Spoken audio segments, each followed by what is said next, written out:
Baik, Assalamualaikum warahmatullahi taala wabarakatuh. Waalaikumsalam warahmatullahi wabarakatuh.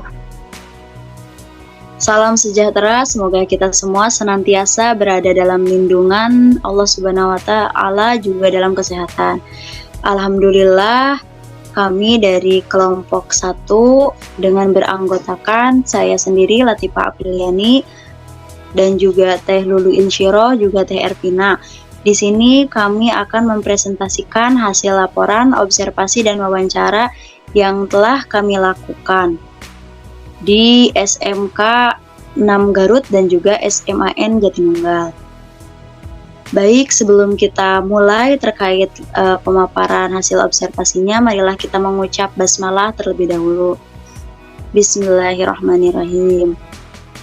Baik rekan-rekan semua, pada pemaparan laporan observasi dan wawancara ini ada beberapa yang akan kami bahas. Yang pertama terkait latar belakang komunikasi atau latar belakang dari penelitian yang kami lakukan. Kemudian ada juga terkait kegunaan dan urgensi dari komunikasi dalam bimbingan konseling. Dan yang ketiga terkait komunikasi dalam lingkup praktiknya atau implementasi dalam keseharian. Untuk yang pertama yaitu terkait gen teori dari penelitian ini sendiri, yaitu terkait komunikasi, yang mana komunikasi secara umum merupakan proses untuk menghubungkan, memasukkan, dan memunculkan sesuatu menjadi dapat dialihkan dari seseorang kepada orang lain. Dalam hal ini selalu ada komunikan, pesan yang disampaikan, dan juga komunikator. Tentunya ada proses penyampaian informasi, bisa satu arah bahkan juga dua arah. Kemudian ada komunikasi interpersonal, yang mana komunikasi interpersonal ini sendiri merupakan bagian dari komunikasi secara umum. Komunikasi interpersonal merupakan komunikasi antar orang secara tatap muka yang memungkinkan setiap peserta menangkap reaksi yang lain secara langsung, baik itu verbal maupun non-verbal. Umumnya komunikasi interpersonal ini selalu diterapkan dalam proses konseling, karena dalam hal ini komunikasi lebih privat gitu, lebih ada dua arah, ada komunikannya dan ada komunikator atau ada konselor dan klien. Karena dalam hal ini ada suatu permasalahan yang dibahas atau ditemukan problem solvingnya, sehingga bahasa komunikasi baik verbal ataupun non-verbal lebih bisa terekam secara lebih maksimal. Untuk selanjutnya akan dipaparkan oleh Teh Ervina, kepadanya dipersilahkan.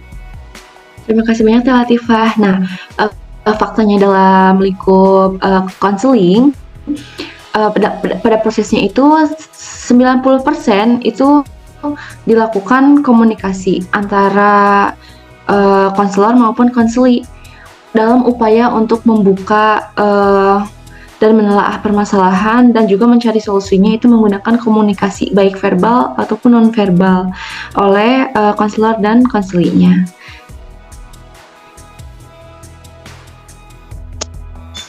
Baik, untuk selanjutnya dilanjutkan oleh Teh Lulu, kepadanya dipersilahkan. Baik, nah di sini ada media yang digunakan dalam komunikasi BK. Sebelumnya media itu sendiri merupakan perantara atau pengantar pesan dari pengirim ke pengirim pesan.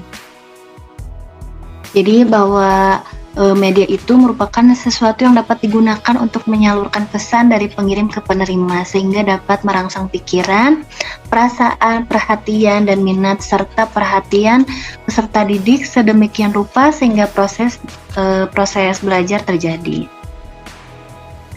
Lalu di sini ada kegunaannya. Yang pertama, memperjelas penyajian pesan agar tidak terlalu bersifat verbalistis. Jadi tidak terlalu dalam bentuk kata-kata yang tertulis atau hanya lisan belaka. Yang kedua, mengatasi keterbatasan ruang, waktu, dan daya indera. Misalnya kejadian atau peristiwa yang sudah terjadi di masa lalu bisa kita tampilkan lagi lewat sebuah video, sebuah film atau foto. Nah, selanjutnya penggunaan media untuk mengatasi sikap pasif pada siswa. Nah, dalam hal itu berguna untuk memungkinkan interaksi yang lebih langsung antara peserta didik dengan lingkungan dan kenyataannya. Selanjutnya di sini ada peran media BK. Bagi BK, yang pertama ada sarana bantu, bimbingan dan konseling yang lebih efektif. Jadi sarana pendukung untuk ketercapaian sebuah layanan pada bimbingan dan konseling. Yang kedua, harus relevan dengan tujuan atau kompetensi yang ingin dicapai dan isi layanan BK. Yang ketiga, memperlancar proses BK, memudahkan peserta didik dalam memahami masalah atau menangkap materi yang disediakan dengan lebih cepat, tepat, dan akurat, sehingga kegiatan layanan berjalan dengan lancar sesuai dengan tujuan yang diharapkan. Sekian dari saya kembalikan lagi ke Teh Latifah. Baik, terima kasih Teh Lulu juga Teh Ervina sudah memaparkan terkait grand teori dari penelitian ini sendiri. Untuk selanjutnya akan kami bahas terkait hasil dari penelitian yang setelah kami lakukan. Yang pertama terkait wawancara penerapan komunikasi dalam BK ini sendiri yang kami lakukan kepada salah satu guru BK di SMK 6 Garut dengan narasumber bernama Ibu Ning. Untuk selanjutnya akan dipaparkan oleh Teh Ervina. Padanya dipersilakan. Baik, nah saya akan menjelaskan mengenai hasil wawancara tentang pentingnya membangun komunikasi dalam proses konseling. Nah, Ibu Neng telah menjelaskan bahwa komunikasi itu merupakan proses yang penting dan merupakan proses inti terjadinya konseling. Nah, hal ini untuk upaya membuka permasalahan dan dengan adanya komunikasi itu dapat kepercayaan antara konselor dan konselor. Nah, sehingga guru BK ini jika melibatkan komunikasi akan dapat mempermudah memberikan solusi terhadap permasalahan yang terjadi pada murid atau terjadi pada konseli. Nah, Bu Neng juga menjelaskan bahwa proses konseling ini di sekolah secara garis besar melibatkan tidak hanya konseling dan konselornya saja, tapi dalam komunikasi proses konseling itu melibatkan orang tua siswa, wali kelas siswa. Nah, kalau ada ketua jurusan gitu, begitu melibatkan seseorang atau unsur-unsur yang memang terlibat atau dekat dengan siswa. Nah, Bu Anen juga menjelaskan bahwa dalam proses komunikasi ada beberapa strategi yang biasanya dilakukan di sekolah dalam proses konseling.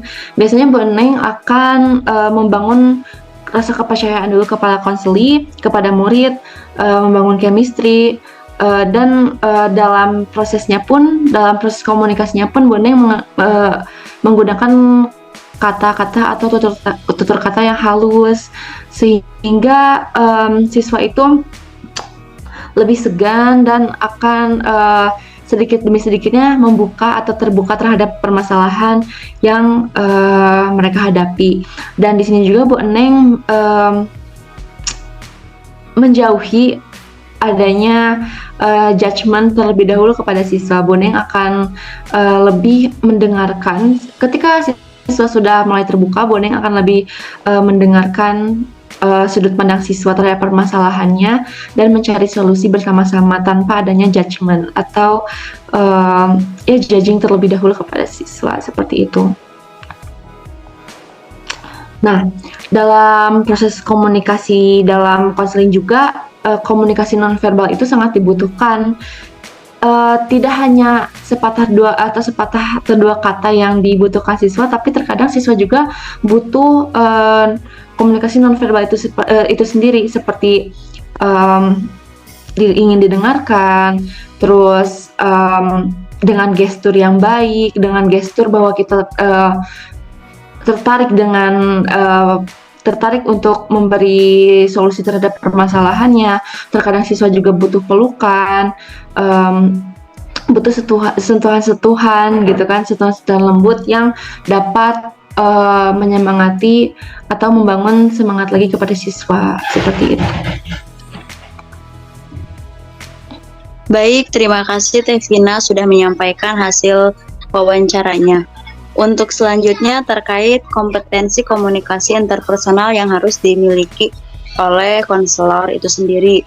Dalam proses wawancara yang telah kami lakukan, ada beberapa poin yang Bu Neng sampaikan terkait keterampilan komunikasi yang harus dimiliki oleh konselor dalam proses konseling.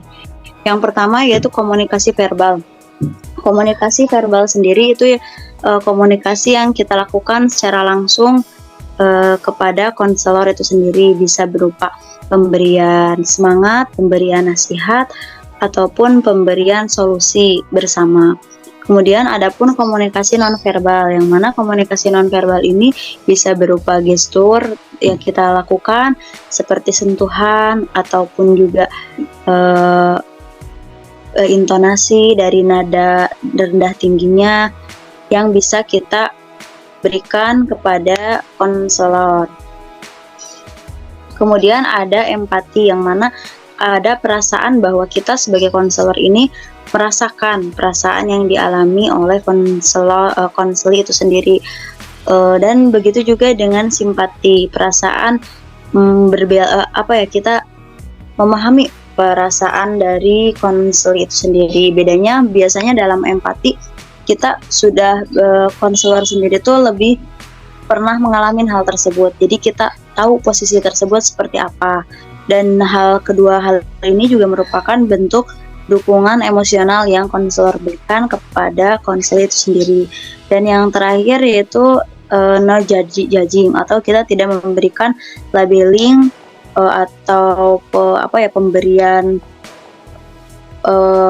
pemberian label kepada konseli ketika proses konseling berlangsung, atau kita langsung memberikan cap atau menyimpulkan langsung saat proses konseling itu terjadi. Jadi dalam hal konseling penting sekali seorang konselor harus sangat mengelola hal tersebut agar konseling merasa nyaman dan mau terbuka kepada kita sebagai konselor, sehingga kita akan memperoleh data yang maksimal, proses konseling yang maksimal. Untuk selanjutnya yaitu terkait pemaparan hasil wawancara yang akan dipaparkan oleh Teh Lulu. Baik, di sini ada hasil wawancara bersama Ibu Neng dari Sekolah SMK Negeri 6 Garut mengenai kondisi komunikasi dengan stakeholder dan penggunaan media dalam proses konseling. Nah, menurut penuturan beliau, proses konseling itu diperlukan bersama stakeholder, dilihat dari segi permasalahannya. Nah, keterlibatan stakeholder juga itu dilihat dari yang pertama antara peserta didik dulu dengan wali kelasnya.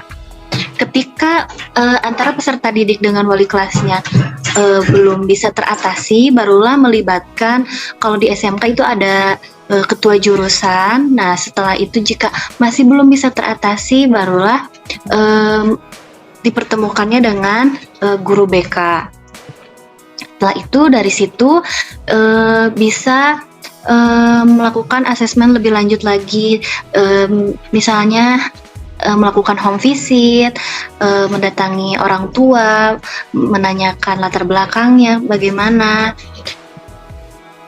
Nah, setelah itu dan sejauh mana sih stakeholder harus terlibat dalam proses konseling. Itu pun dilihat dari seberapa besarkah permasalahan yang dihadapi. Jika permasalahan itu semakin besar, mungkin juga akan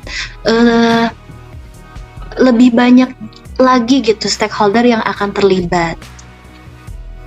Selanjutnya mengenai media yang digunakan digunakan di SMK Negeri 6 Garut itu sebenarnya yang menjadi kelemahannya itu adalah di mana di SMK 6 itu masih kekurangan sebuah ruangan gitu. Jadi di sana itu masih sebuah ruangan darurat, belum belum sebuah ruangan yang paten gitu untuk khusus. Ini adalah ruangan khusus BK.